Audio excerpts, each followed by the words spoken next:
अस्सलाम वालेकुम एवरीवन। एक और क्वेश्चन जिसके बारे में मुझसे पूछा गया वो ये था कि क्या मैं पाकिस्तान, इंडिया, बांग्लादेश से directly for a lecturer position in the UK university क्या मैं आ सकता हूँ? अगर आ सकता हूँ तो उसका क्या क्राइटेरिया है, और यहाँ पर अगर मैं आऊँगा तो मुझे स्पॉन्सरशिप लेटर जो है वो प्रोवाइड कर दिया जाएगा? क्या can I stay in the UK?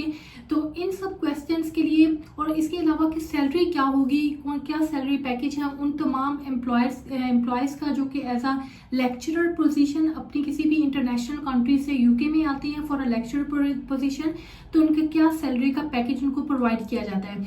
तो आई थॉट कि I will give you a very detailed answer for those people जो कि पाकिस्तान, इंडिया, बांग्लादेश से यूके में आना चाहते हैं for their lecture position in the UK university, जो कि हमेशा एडवर्टाइज हो रही होती हैं डिफरेंट प्लेटफॉर्म्स पे। अगर आप jobs.ac.uk पे देखें तो मोस्टली जो लेक्चरर से रिलेटेड पोजीशन है वो इस प्लेटफॉर्म के ऊपर एडवर्टाइज होती हैं, या फिर यूनिवर्सिटी की जो अपनी वेबसाइट्स होती हैं उन पर तो एडवर्टाइज हुई होती हैं, लेकिन इसके अलावा jobs.ac.uk के पर बहुत सारी लेक्चरर की पोजीशंस जो हैं वो एडवर्टाइज होती है। उनमें कोई रेस्ट्रिक्शन नहीं होती कि which country you are applying for, और कहाँ से आप अप्लाई कर सकते हैं या कहाँ से नहीं अप्लाई कर सकते।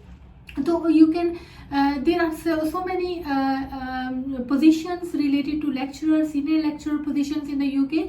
तो मैं इन तमाम क्वेश्चंस के, जो भी आपके जहन में क्वेश्चंस आ रहे हैं उनके मैं अब आंसर करूंगी आपको, ताकि आपको एक फुल पिक्चर जो है वो प्रोवाइड कर दी जाए, जिसकी बेस पर आप ये एनालाइज कर सकें दैट इधर you should be coming to the UK और not. My name is Dr. Shmaila Hiram. I am a senior lecturer in the UK University. I am teaching to both MSc and PhD students in the field of data analytics and artificial intelligence. चलिए आते हैं जनाब अब आपकी question की तरफ, जो कि ये है कि can I come to UK for a lecturer position, और उसके लिए क्या क्राइटेरिया है। The answer to the first question is, can I come to the UK on a lecturer or senior lecturer position? The answer is yes, definitely yes. अब इसके बाद वो कौन सा क्राइटेरिया है जिसको आपको मीटअप करना होगा in order to come to the UK. कुछ चीज़ें जो है वो ऑलरेडी जो पहले प्रैक्टिस होती थी वैसी ही हैं, लेकिन कुछ चीज़ें अब चेंज हो गई हैं due to new visa rules, new immigration rules की वजह से जो चीज़ें हैं वो चेंज हो गई हैं, इमिग्रेशन रूल्स चेंज हो गए हैं, जिनकी वजह से बहुत ज़्यादा इम्प्लीकेशंस आई हैं ऑन द एप्लीकेशन प्रोसेस और इन द हायरिंग प्रोसेस, जो कि मैं आपको डिटेल से उसके बारे में भी मैं आपको बता दूंगी। तो आपको ये आइडिया हो जाएगा कि आप किन कंडीशंस के ऊपर जो है वो यहाँ पर आकर as a lecturer, senior lecturer आप जो है वो जॉब अपनी गेन कर सकते हैं। तो सबसे पहले ये बात, चूंकि अब आपको ये पता चल गया कि आप आ सकती हैं, लेकिन अब इसमें क्राइटेरिया क्या है। सबसे पहली बात जो मैं आपसे अब शेयर करूंगी ना, वो अब जो रिसेंट डेवलपमेंट्स हुई हैं उससे रिलेटेड है। उसमें ये है कि जो new visa and immigration rules है उसके मुताबिक अगर आपकी सैलरी जो है वो 38,700 से के थ्रेशहोल्ड को मीटअप कर रही है, only then your employer can give you a sponsorship letter. For instance, अगर आपको कोई भी यूनिवर्सिटी जो है वो लेक्चरर पोजीशन के लिए एडवर्टाइज करती है और उनका सैलरी पैकेज स्टार्ट होता है for a lecturer position from 36,000 for example, तो आप ऐसी जॉब के लिए अप्लाई मत करें। इसकी रीज़न ये है कि ऐसी जॉब के लिए आपको यूनिवर्सिटी स्पॉन्सर ही नहीं कर सकती। पहले तो ऐसी कोई लिमिट नहीं होती थी, तो यूनिवर्सिटीज जो है वो स्पॉन्सर कर दिया करती थी, लेकिन चूंकि अब even though you are very capable person, आपकी तमाम आप क्राइटेरिया से को मीटअप कर रहे हैं, आपके पास पीएचडी है, आपके पास रिसर्च पब्लिकेशन है, आपने फंडिंग ली हुई है, even though you meetup all the criteria, लेकिन अगर ये थ्रेशहोल्ड जो है वो उसमें नहीं आ रहा, अगर आपकी जो सैलरी उस थ्रेशहोल्ड में नहीं आ रही, तो आप अप्लाई ना कीजिएगा, इसलिए कि आपका employer they are now restricted to only hire those people on a sponsorship letter who meet up the salary threshold. अगर यूनिवर्सिटी जो है वो 38,700 या उससे अबव सैलरी का पैकेज रखती है, only then they can sponsor international person for us lecturer position in the UK. अगर नहीं तो आप उसके लिए अप्लाई नहीं कीजिएगा। लेकिन मोस्ट ऑफ द लेक्चरर और सीनियर लेक्चरर पोजीशंस जो हैं वो इन थ्रेशोल्ड को मोस्ट ऑफ द यूनिवर्सिटीज़ में मीटअप कर रही होती हैं। जो सैलरीज हैं वो जूनियर लेक्चरर पोजीशन के लिए ऑलमोस्ट 40,000 से स्टार्ट हो रही हैं और जो सीनियर लेक्चरर पोजीशन है उनकी 45 से अबव स्टार्ट हो रही हैं। तो मोस्ट ऑफ द यूनिवर्सिटीज़ जो है वो जो ये पोजीशंस एडवर्टाइज कर रही हैं तो वो they comes under the threshold, तो आप जो है वो उस थ्रेशोल्ड को मीट कर सकेंगे in most of the cases. तो ऐसे स्टूडेंट्स में क्या आपको अप्लाई करना चाहिए या नहीं करना चाहिए? डेफिनेटली, क्योंकि मैं खुद एकेडमिया में हूँ, मैं यहाँ की यूनिवर्सिटी में एज अ सीनियर लेक्चरर जो है वो मैंने अप्लाई किया था और मैंने तब अप्लाई किया था when I did not have a citizenship over here, तो मैंने उस टाइम पे अप्लाई किया था। लेकिन मुझे ILR मिल गया था उस टाइम पे, लेकिन सिटीजनशिप अभी नहीं मुझे मिली थी, लेकिन मैंने तब उस यहाँ पे अप्लाई किया था। तो लेकिन जो मेरी फर्स्ट जॉब थी तब तो मेरे पास कोई ऐसे परमानेंट वीज़ा भी नहीं था और मुझे स्पॉन्सर किया था यूनिवर्सिटी ऑफ सल्फर ने for a research fellow position, तो मेरी वहाँ पर जॉब हो गई थी। तो आप सर्टनली यू कैन अप्लाई, और अगर आप जो है आपको लगता है कि you can meet up the criteria, अब वो क्राइटेरिया क्या है कि you should have a proper PhD in a specific area for which you are going to apply for a lecturer position in the UK। For example, अगर आप computer science में lecturer position के लिए apply कर रहे हैं, you should have a PhD degree in computing related subject, और अगर आप मैथमेटिक्स में कर रहे हैं तो आपकी मैथमेटिक्स से रिलेटेड सब्जेक्ट में आपकी PhD होनी चाहिए, या आप किसी भी और सब्जेक्ट में जो है वो आप अप्लाई कर रहे हैं, आपकी उससे रेलिवेंट आपकी डिग्री जो है वो PhD की होनी चाहिए, या आपकी PhD की डिग्री होनी चाहिए, और you could have 5 to 10 years industrial experience. लेकिन चूंकि अब यूनिवर्सिटीज काफ़ी रिस्ट्रिक्टिव हुई हैं तो PhD is kind of a must thing to have before applying for a lecturer position. तो ये तो फर्स्ट क्राइटेरिया हो गया।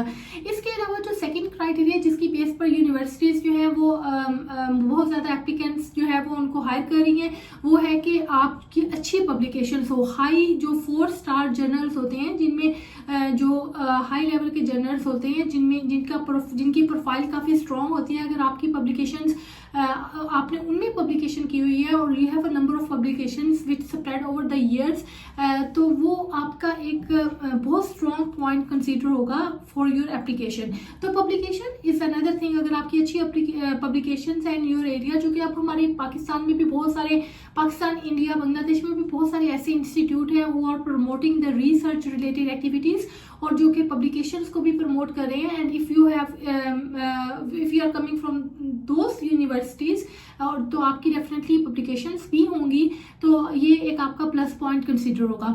इसके अलावा जो एक और पॉइंट है वो कंसीडर किया जाता है वो है फंडिंग का। फंडिंग इसलिए यहाँ पे बहुत ज़रूरी है कि यूनिवर्सिटीज़ जो है ऐसे लोगों को बहुत ज़्यादा अप्रिशिएट करती हैं, इंकरेज करती हैं, उनको मोटिवेट करती हैं कि आप जिन लोगों में इतनी कैपेसिटी होती है, कैपेबिलिटी होती है कि वो अपनी रिसर्च फंडिंग के लिए अप्लाई करें।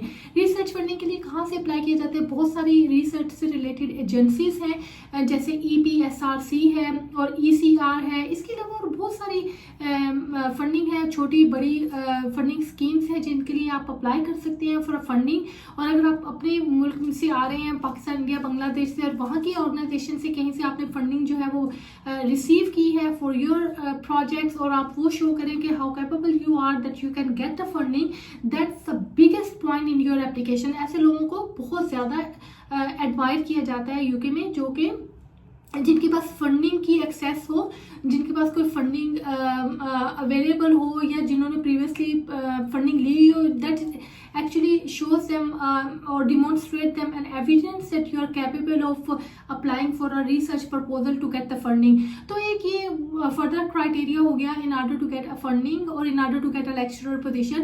इसके अलावा एक short course होता है जिसको हम कहते हैं कि teaching and learning experience in the higher education, वो भी होना ज़रूरी है। लेकिन मैंने तब उसको गेन किया था when I had lecturer position। तो उसमें होता है, इसमें कंडीशन होती है अगर आपके पास है तो well and good, अगर नहीं है तो within 1 year ऑफ अपॉइंटमेंट आप उसको कंप्लीट कर सकते हैं। तो मेरे पास, जब मैंने अप्लाई किया तो मेरे पास नहीं था और मुझे जॉब मिल गई थी, और उसके विदिन 1 ईयर मैंने वो सर्टिफिकेट, जो इसको हम PGCRT सर्टिफिकेट कहते हैं इन टीचिंग एंड लर्निंग, जो कि हम जिसको हम फेलोशिप ऑफ हायर एजुकेशन भी कहते हैं, तो हम लोगों ने तो मैंने वो भी जो है वो उसकी डिग्री भी कंप्लीट कर ली थी within a year of my appointment. तो अगर आपके पास नहीं भी है, you can still apply and you can complete that later on when when you are in the UK और आप अपनी जॉब कर रहे हो तो आप उसको तब भी आपको मिल सकती है। तो ये वो मैंने क्राइटेरिया से जो मैंने सोचा मैं आपके साथ शेयर कर लूँ, और जो है इसकी बेस पर आपको अगर आप आना चाहते हैं और आपकी CV जो है, आपकी प्रोफाइल इतनी स्ट्रॉन्ग है और आपको लगता है कि you can meet up all these criterias, and definitely you should be applying in one of the good universities in the UK. आपके चांसेस हैं कि आपको जो है वो एक्सेप्टेंस लेटर मिल जाए और आपको स्पॉन्सर भी कर दे based on your strength of your CV and your skills and expertise. अगर उनको वो रिक्वायर्ड होंगी तो वो definitely they will hire you. तो ये एक बात जो है वो you should be clear of कि ऐसा कुछ नहीं है कि आप अप्लाई नहीं कर सकते, you can still apply for lecturer और senior lecturer position in the UK.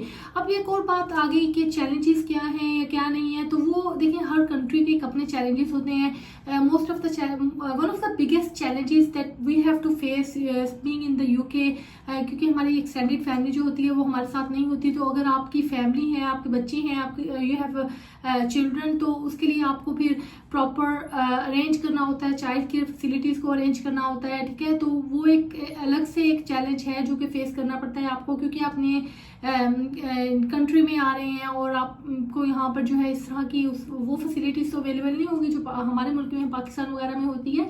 तो वो एक बिगेस्ट चैलेंज है जो कि सब पेरेंट्स को फेस करना पड़ता है यहाँ पर रहते हुए। तो वो एक अलग से इस तरह के तो बहुत सारे और भी बहुत सारे चैलेंजेस हैं, अगर आप आ रहे हैं तो आपको फेस करना होंगे, लेकिन उसके भी सोल्यूशंस होते हैं। चाइल्ड केयर फैसिलिटीज़ हैं यहाँ पर। मोस्टली वो लेडीज़ जो आना चाह रही हैं वो दे आर बिट कंफ्यूज कि क्या वहाँ पर चैलेंजेस हैं in terms of bringing your family to the UK. तो ये one of the biggest challenge जो मैंने फेस किया, मतलब जो मैं अभी देख रही हूँ कि वो आपके चिल्ड्रन हैं, आपको चाइल्ड केयर फैसिलिटी जो है वो अरेंज करनी पड़ती है अपने बच्चों के लिए in order to go to the university to deliver the lecture.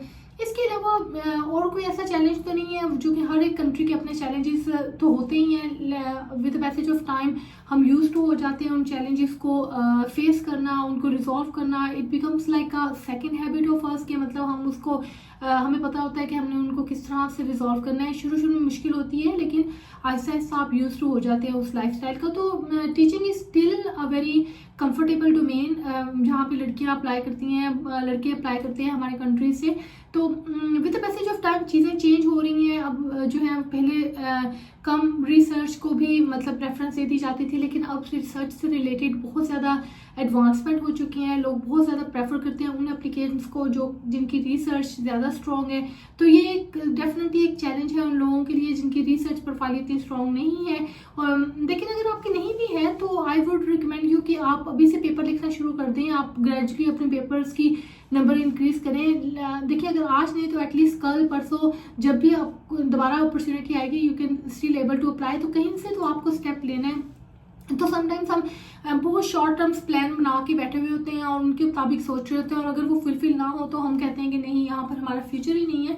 तो ऐसा मत सोचा करें, क्योंकि अगर आज नहीं है तो एटलीस्ट कल अगर आप कंटिन्यूसली एफर्ट कर रहे हैं तो आप की प्रोफाइल इतनी स्ट्रॉन्ग हो जाएगी कि in the future after 1 year 2 year we are still eligible to apply. आपकी प्रोफाइल इतनी स्ट्रॉन्ग हो जाएगी कि मतलब आप अप्लाई कर सकते हैं। तो डिसहार्ट होने की ज़रूरत नहीं है। और नहीं तो अगर आपका इंटरव्यू आ जाता है, आपको इंटरव्यू का एक्सपीरियंस हो जाता है कि किस किस्म के क्वेश्चंस मुझसे पूछे जाएंगे ड्यूरिंग द इंटरव्यू, तो नहीं भी होती, उसमें डिसहार्ट होने की ज़रूरत नहीं है। आपको एक रूट पता चल जाता है, अपने लोगों से मिलते हैं, आपका माइंड जो है वो उसका विजन ब्रॉड हो जाता है। जब आप इस तरह की एप्लीकेशंस के लिए अप्लाई करते हैं, पोजीशंस के लिए अप्लाई करते हैं, आप लर्न करते हैं एप्लीकेशन को किस तरह से फिल करना है, उसके लिए आप रिसर्च करते हैं, आप लोगों से मिलते हैं।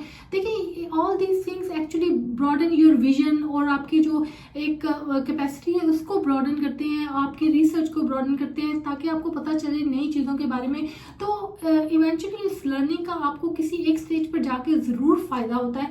तो डिसहार्ट ना हो। तो अगर आप अप्लाई करना चाहते हैं, you can always contact me for an advice कि आप की CV जो है वो मैं देख लूँगी कि किस क्या उसमें जो है वो गैप्स हैं that you can fill to before applying. तो मैं आपको इस तरह की भी सपोर्ट कर सकती हूँ। But I would really encourage you, if you are interested in teaching and research, then definitely and you also wish to come to one of the UK universities, so you should definitely work hard and work in that direction, it is really worth it. All that effort that you will put into your CV, in your profile, will definitely be paid off once you are here. तो ये बस मैंने आपको इतना सा message देना था इस वीडियो में, और इसके अलावा अगर आपको कोई क्वेश्चन पूछना है, get back to me and I will reply you soon.